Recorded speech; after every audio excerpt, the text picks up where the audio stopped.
was like the picture of like a scorned woman, right, who gets like cheated on, and now she done like keyed the car, or she done like like slash the tires, or she like feeling justified in.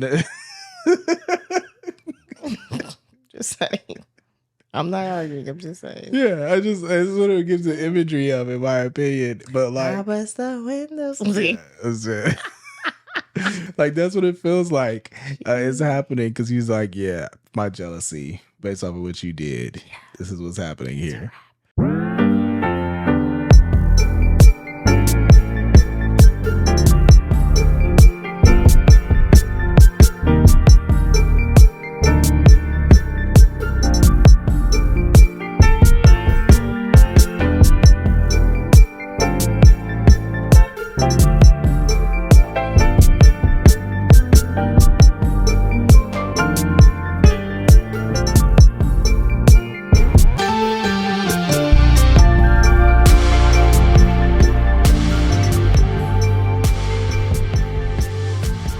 Yo, welcome back to the Vibes Daily Podcast. It is day 247 of our year-long series we have titled Devoted, where we are journeying through the entire Bible from cover to cover, from Genesis to Revelation. You have joined us here in the book of Ezekiel, and I am back and joined by my wife, Victoria, who is with us this week as we pick up here on chapter 5, kind of in the early parts of this book, as we continue to hear from this particular prophet, Ezekiel, who gives us some insight into what God is saying in this early part of the exile in Babylon, right? Yeah. So we left off yesterday with God kind of giving this object lesson of sorts, where he asks Ezekiel to first lay on his side for a long time. He also, well, before that, to take this brick and destroy it. He asks him to bake this bread over excrement. He asks him to do some different things to all represent some of what Judah and Israel will experience. Right. And then we pick up here in chapter 5, and he continues that. Starts with first asking him to shave his beard and his hair. All the way through, and then take that and like divide it into thirds and do some things, weight on scales, all sorts of stuff. What sticks out to you here in chapter 5 in this next object lesson that God has for the people of Judah? Yeah, just the imagery where like I just can imagine like chopping hair, like sword fighting hair and then scattering them. Now that was really interesting to me. And fold them in your robe and all of that. To your point yesterday, this is really done, like you said, to get people's attention, right? So that, like you said, the people are going to hear, they're not going to listen, but at least this has gotten their attention long enough for them to hear what he has to say, right? And just to like see that, like, for real, these people are going to be scattered throughout the nations, right? Yeah. In these ways. It's just clever. I think the Lord is just so clever. Like I told you once, I told you twice. Let me tell you again in a different way. Yeah. Like I feel like he's I feel like Tonya mentioned weeks ago, now it's just like he knows how to teach, right? Like he's a master teacher here, where like he's got something for everyone. Yeah. And you cannot tell me I did not understand what you were saying here. Right. But yeah, but then even tells him like, why my people have rejected my ordinances and have not walked in my statutes, right? So because you haven't, this is what I'm going to do to you. Yeah. Yeah. I thought it was a really interesting lesson. And I mean, obviously, again, a big deal that he's shaved. To your point, one of the things you called out, like, I thought it was interesting that he used the sword instead of a razor, right? Yeah. Like even that was intentional, because it's by the sword that a lot of this would take place. Yeah. So he's like, I didn't just want you to shave your head. I want you to use a sword, sharp sword, and use it as you would a razor, which I thought was interesting. And then, I don't know, one of the lines that just really stuck out to me was verse 7, which is just like, therefore, this is what the Lord God says. Because you have been more insubordinate than the nations around you. More. Right? Like, I mean, and even we get to, he kind of just says, like, you didn't even keep their ordinances. Yeah. Right? That's what he says in verse, like the rest of 7. He's just like, you didn't walk in my statutes. You couldn't even keep their statutes. Like, you were so wicked that, like, you were even wicked by their standards. It's even kind of what, like, how I read that. And so I just thought that was interesting. That. What? I so missed that part. Oh, did you? Yes. Like, he was just like, it's just like, y'all just terrible all around. Like, you can't even be bad. Yeah. The right way. You can't, you're not good. Yeah. And you suck at being bad too. Like, it's like if you sent your kids to like their friend's house, right? And like, they didn't keep your rules, but they also didn't even keep the rules of the house they was in. Like, you already know, like, when they go to their friend's house, their parents don't hold them to the same standards you hold them to. Yeah. Right? Like, we know that. They parents gonna let them watch stuff that we wouldn't let them watch, or listen to stuff that we wouldn't let them listen to. So we already know it's gonna be something different. But then they get there and they still act out according to it. Their parents are calling us like, yo, come get your kids. You know what I'm saying? Like, I'm like, hold up. You was already bad by our standard. Now you can be bad by their standard too. Like, that don't make no sense. That makes no sense. You didn't even keep their rules. Yeah, I thought that was crazy to me when I read that. Like, because at least they are faithfully bad and diligent in their. Yeah, I was like, this is ridiculous. Lord. So yeah, so he calls that out. He said, because of those things, as you said, this is why he is doing this. And this is verse 11 is kind of where he makes the declaration, and he will draw and show you no pity because you've defiled the sanctuary with all of your abhorrent acts and detestable practices. Yes, I will not spare you. Yes. And then what I thought was interesting, this is back to why he has to divide the hair into 3 parts, because he says a third of your people will die by plague and be consumed by famine within you. A third will fall by the sword all around you, and I will scatter a third to every direction of the wind, and I will draw a sword to chase after them. When my anger is spent, I have vented my wrath on them. I will be appeased. Then after I've spent my wrath on them, they will know that I, the Lord, have spoken in my jealousy. The thing that I thought was interesting about that was, I thought it was crazy that, to me, it felt like God was saying, like, you can't even run from this judgment. Yeah. Like, I am going to find you wherever you are, and you're still going to fall by judgment. Like, if you thought you could get out, like, if you thought you could hear the warning and be like, oh, son, it's about to go down. Like, I'm out. I'm gonna run and hide. He's like, no, I will find you, and you will fall by famine, by what? Like the sword's gonna chase you wherever you go. I'm gonna get you. Like, this punishment is happening. I don't know. I thought that was crazy. But what else jumped out to you here in chapter 5? No, it was the jealousy part at the end of that. He was just like, first of all, he's like, I just feel like he's just like upset, and he's just literally like just punching a punching bag. It's just like, woof. Well, I got that out now. I feel better. And to me, just like, yes, Lord, you allow us to have anger, right? You allow us to have anger. We're not supposed to sin in our anger. You're justified in your anger. Yeah, right? This is just, right? Just because if you did not do anything, you would not be just, right? Like, it's not the right thing to do. Just let these people just act this way and treat each other like this. But then he's just like, I've spoken to my jealousy. And it's like, that's what this is all about. He just wanted you guys just to love him. Yeah. Like, that was it. Like, that's the big picture of all of it, is that y'all just keep running to other people, other nations, other gods. Like, yeah. He, like, literally, this is just like the heartbreak of like this hopeless romantic right here. They're just like, why do I keep cheating on me? Yeah. Yeah, it's crazy because I feel like God can get away with something that, to your point, I feel like if we did this as humans, like, no, it's not gonna work. We would. I mean, now again, we obviously don't probably have nearly the lengthy history of mercy and grace that God has, right? By the time we get to it, but like, to me, it was like the picture of like a scorned woman, right, who gets like cheated on, and now she done like keyed the car, or she done like, like slash the tires, or she like feeling justified in just saying.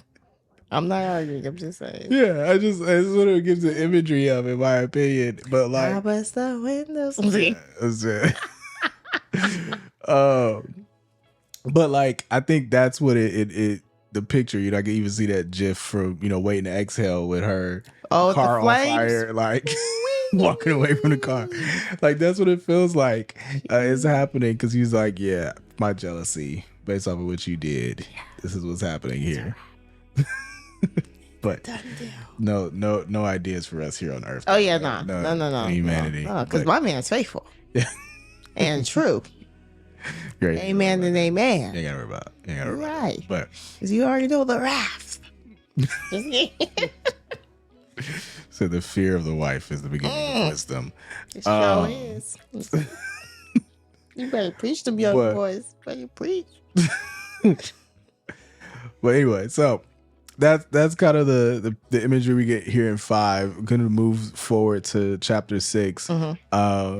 Speaking of kind of that jealousy, we start talking about some of these idols that they have been worshiping, and so he calls Ezekiel to kind of face this mountain of Israel and to prophesy against this, to this mountain where these high places are and these idols are. What sticks out to you here in chapter 6? Yeah, I think he started revving up his anger in 5.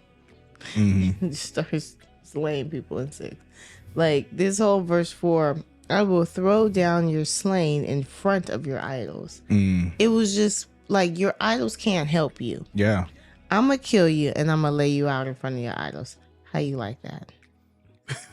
Like, that's what it sounds like, right? Like, you go, talk about sacrifice. Sacrifice this. Yeah. Like, that's exactly what it sounds like. I will lay corpses of the Israelites in front of their idols and scatter your bones around your altars. He's not playing anymore, right? Like, yeah. No, but I think it goes back to like, one of the things I said yesterday is that Ezekiel gives us this insight into like what was taking place in this spiritual, right? And we'll get to that even a little bit later in today's reading. But like, I think we also get insight into what, and Isaiah and Jeremiah gave us this too, but some of what the prophets show us is like what is happening, like what does God feel emotionally through this too, right? Like God is not this stoic, like nonchalant, not emotional, like, just rational, it's just justice. It's like, you do good, here's good, you do bad, like black or white type of God. Like, he is really emotional. He's emotionally invested in us and who we are and the relationship that we have with him. Like, he feels things, right? Talk about tender love and mercy and jealousy. These are all emotions that describe our God. And I think like when you read this, you get this picture of just like, as you said, this emotion that God feels. It's anger, it's jealousy, it's wrath, it's those things. And I think that's what I appreciate about the prophets, because it shows us what he felt, right? And in general is what I feel about the Old Testament. Like the New Testament, we get Jesus, we get who he is, we get what he teaches, and we get a lot of like doctrine, some things after that. We don't get a whole lot of God's emotion.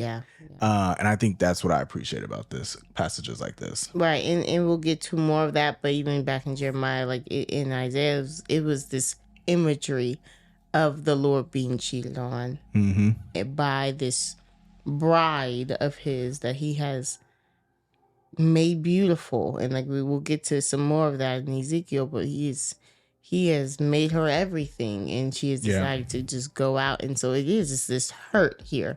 But I love verse 10. It's just like, and they will know that I am the Lord. I did not threaten to bring this disaster on them without reason. Yeah. Right. And so like all of this, as much as we do like to look at the Lord as like this wrathful, vengeful God, like you mentioned, there are years and generations and centuries of reasons of why he's bringing this upon them. And I think what stuck out to me, which we'll get to, is like, wow, this whole time his presence has still been here and all of that they've been doing. Yeah. But like you said, I think it was just interesting that like he's telling them in this chapter and specifically, like, okay, all these altars that you guys are serving, all these idols that you all these altars you're sacrificing at, and all these idols you're serving, and all these mountaintops, and all these hills, and all these valleys, all these places, these green leafy oak trees or whatever, like, they can't save you. I'm going to kill you.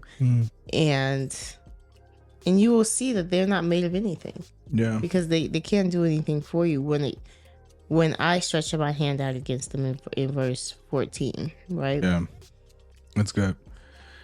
Yeah, I mean, I think, like I said, that's a good call out kind of to that end of 6, and like, you know, he calls him to kind of clap his hands and stomp his feet to kind of shout this and whatnot. But it eventually really leads into 7, where, you know, now he gets to just proclaim this end, right? That the Lord kind of gives him to say to the land of Israel. And he kind of pours or articulates what is coming, this disaster that's coming, and some of what to expect from the wrath of God.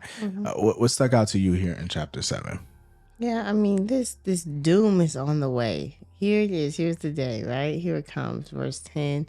Then you just talk about doom a little bit earlier in verse 7. Doom has come on you. It's interesting because he's with the exiles, right?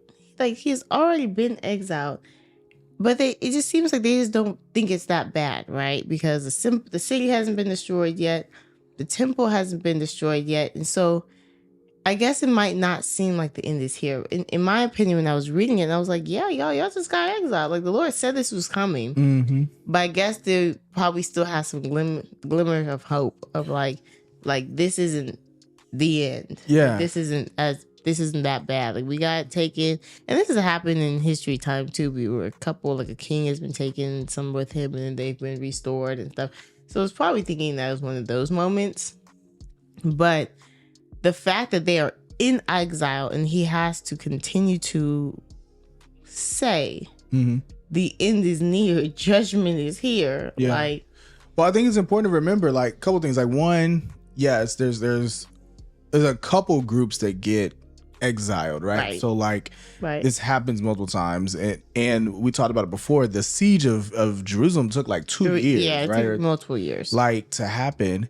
And then 3, keep in mind that, remember, we talked about like a Hananiah who's like, yo, y'all gonna be back in 2 years. 2 years, you know what I'm saying? Like, don't get comfortable. Prophets. Don't worry about it. There's these false prophets that were misleading them and telling them that they were coming back. This is what Jeremiah was combating, right? So I think, like, you have all those messages. It's fair to understand that some people did not necessarily believe that this was exactly what, like, a Jeremiah or Isaiah said it would be. But I think that's what was key to me, was not even so much that the end was coming, but that it was here. Was like what Ezekiel was calling out. It's just like, yeah, this is what we've been warning you about. And maybe not we, because he's now the new messenger, but like, this is what Jeremiah warned you about. This is what Isaiah warned you about, right? We'll get to some of the other prophets that were living during those times that were warning. Like, this is what they have been warning you about this whole time. It's here. So just get ready and expect it, right? Because, like, even, you know, one of the things I back in 6, and this is what I referred to a little bit actually probably in 5, but they was just like, yeah, like, even the ones, if you're close, you're gonna die by this, you know, you're gonna fall by the sword and famine. The one who is far off is gonna die by a plague, right? The one who's near, like, it doesn't matter. Like, we're coming for all of you, and it's here. And I think that's the piece that stuck out to me, is the language was different compared to Isaiah and Jeremiah. Isaiah and Jeremiah was talking about what was coming. Yeah. I feel like Ezekiel was like, it is here right now. Verse 3, the end is now upon you, right?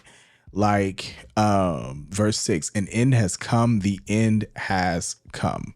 Like, it's like, yeah, this is here. And so there's no more about the future generations, no more about your kids, no more about like what's going on. Like, you are now paying for the sins of that. And I thought that was very interesting to me. Yeah. Yep. Yeah. Anything specific though in 7? Anything else in 7 before we kind of close out in 8 here today? No, it's just more trash talk. For real. Like, their knees will run with urine. What? Lord. You can't nobody say nothing back to you. You can't say nothing to you. They will. Yes and amen. That's all we can say. Yeah. But Yeah. to you said to your point though, like at the end, all of this was to remind them that God was Lord. And so yeah, so like I love that last verse right there in 27. It's like the king will mourn, the prince will be clothed in grief, right? The hands of people will tremble, but then at the very end of that, it's like I will judge them by their own standards. Then they will know that I am the Lord, and it is all he's doing. All this, the end is near. All this is happening so that he can remind his children, remind his bride who he is, and so that they can come back. Yeah. So I don't want to miss that part of the why my mother has disciplined me or my father. Yeah, and I don't know, that sort of like grieves me, man. Like, and I say grieves me because I think like I can relate to this somewhat, in that like I don't know why it takes God punishing me for me to like recognize who he is, essentially, sometimes, right? Exactly. Like, because he keeps saying like, then you will know that I am the Lord. Like, you didn't know that I was the Lord when I provided for you. You know that I was the Lord when I was protecting you. You didn't know that I was the Lord, you know, when I cared for you, when I loved you, when I chose you. Because if you did know that I was the Lord, then you would not have done these other things. Yeah. Right. And again, the Lord, not just that I'm God, that I am the ruler, I am in charge. Yeah. Right. I am the king. I'm the king. I am the one who gives the directives, the orders, the direction. I establish everything that's here. That's what that means, right? Even when we kind of talk about Jesus is Lord and we declare that with our lives, we are saying Jesus rules over my life. Exactly. He is in charge, not me, right? So if we believe that, and if they believe that, they would have lived out the commands, the laws, and the expectations that God had for them. But they didn't know that. They didn't believe that because it was obvious by their actions. And it's like, why does it take that, okay, well, once I sit you down and punish you, that you will realize who's actually in charge? You will know that I am the Lord. Like, that grieves me that it takes that sometimes. Like, it takes God literally putting me on my butt, like, to be like, oh yeah, I forgot you was in charge. That I couldn't just go and do what I wanted to do and expect my life to go however I wanted to go. JoJo. We're gonna stop slandering JoJo on this podcast. Okay? I'm sorry, JoJo. JoJo, you are a great kid. Great. You're just two. You're just two. You're going to two. be an amazing young man of God one day and an older man of God one day. And I believe that wholeheartedly. Yes, and amen. But right now in your 2-year-old phase. But listen, please. Okay. You Just gotta listen. and obey. Why do I gotta threaten you with the pop spoon? I don't want to. I don't want to do that. Okay, just listen. That's how they know I'm weak though, because I just threatened on it because I don't know your want Lord. to do it. See, that's why they don't know your Lord. I don't want to do it. But you don't listen and feel like bring it out. Yeah, that's it. That's it. And sit you down. Then they will know who is mom. Then they will do know. this so that you will all know. And it's because of your transgressions. It's because of your actions. I need to be just.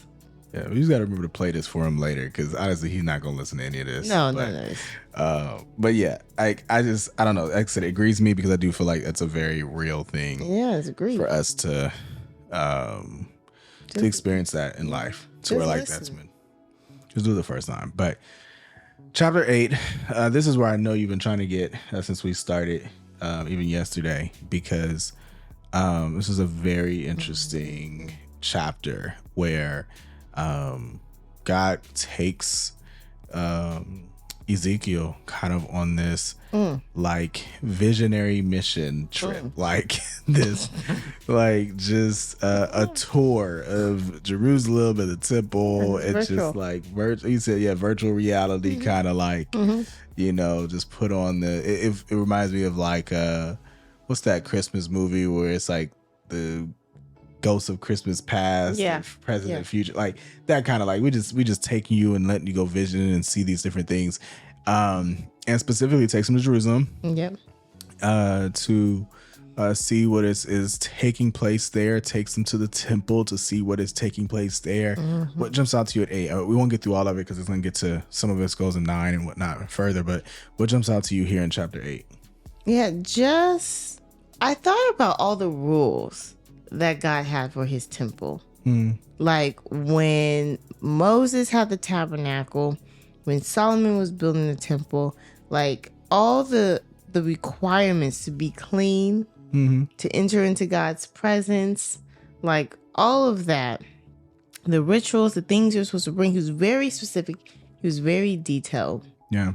So that all of that was so that the Lord could dwell with you and live with you, because he just can't be around filth, right? Or any old thing. And I see here that like not only are they not doing the rituals the way that they should, right?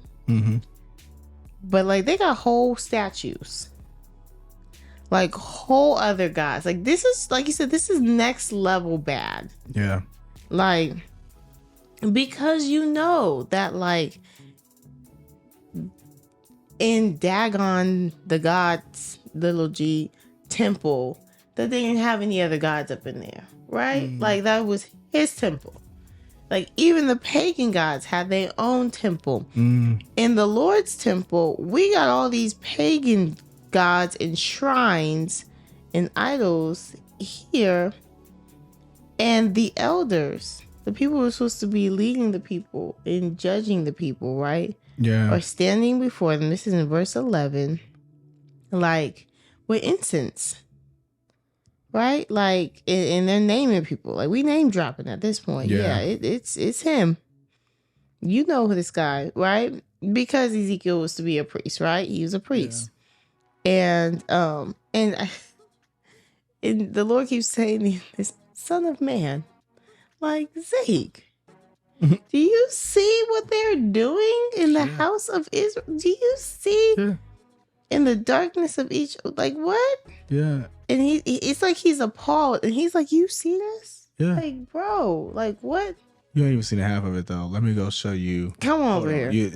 It gets worse. It gets worse. It gets worse. Let me go show you this. And then there was 25 men at the entrance of the temple, right, with their backs. This is the part that got me. With their backs to the Lord's temple, right? And they were bowing down to worship the sun. Yeah. Right? Yeah. Well, like, no, this is the inner court at this point, right? So that's the thing. Like he kind of starts outside the temple and goes in and gets in. And if you remember anything about the temple, the further in is like the holiest of holy, right? Like the holier it becomes. Like you're outside the temple, it's kind of one thing. You right in the like inside the gate is one thing. You get into the inner court's another thing. You get into like the holiest, like the further you get inside, right? And that's why he's like, it gets worse. It becomes more detestable than this, because he's like, let me keep taking you in more and more, right? Let me show you even further. And as you said, like they're literally there and their backs are facing, they're turned towards the east to worship the sun. Like, and he was like, is this not enough for the house of Judah to commit the detestable acts they are doing here, that they must also fill the land with violence and repeated anger towards me, even putting the branch to their nose? Like, he's like, this is so bad. Yet, even if they were just doing this, maybe I could tolerate it. Yeah. But then they're also filling the land with violence and repeatedly angering me. Like, I don't know. It's crazy what they felt. But to your point of what you said earlier today, it's also crazy that God endured it as long as he did. Yeah, that his presence, his holiness is literally there. Yes. In the midst of all this. Yes. It's getting ready to depart, right? Like this is what he says even in verse 6. He's like, I must depart from my sanctuary. I have to leave my own house. My house has gotten so crazy and so bad. I got to leave my own house. My sanctuary. I got to take off. Because this is how bad it's gotten. Yeah. The fact that he was still there just still blows my mind. Yeah. Because at this point, it's been hundreds of years of this type of behavior. Yeah. And every now and then, a good king will come and thank you, Jesus. They have cleared out the temple. And then they go right back, right? Like, that's why we not God, because I'd be out. I would have been out. Yeah. But I think, like I said, as we kind of close out on this thought, because again, we'll talk more about this. We have all week for Ezekiel and next week. And like I said, I don't want us to miss, I never want us to miss the practical, relevant today application of this. Yes. And I think like it's important for us to ask the question, God, how could I do this myself? Like, Right. how could this also, the same experience, maybe I don't have a literal temple that I am building idols within as far as a building, right? But your Bible teaches me that my body is not your temple. I'm a temple. I am your temple, right? Okay. So if that's the case, or in any other way, like what are some ways in which I am defiling the temple, the place which you have chosen to dwell, to such a point that you look at it and say, I got to depart from this. I got to leave. I can't even be there. Like, it's that bad. How am I taking that same temple and bowing to the sun in some shape, form, or fashion? Or how have I engraved these different creatures and beasts on this temple? You know what I'm saying?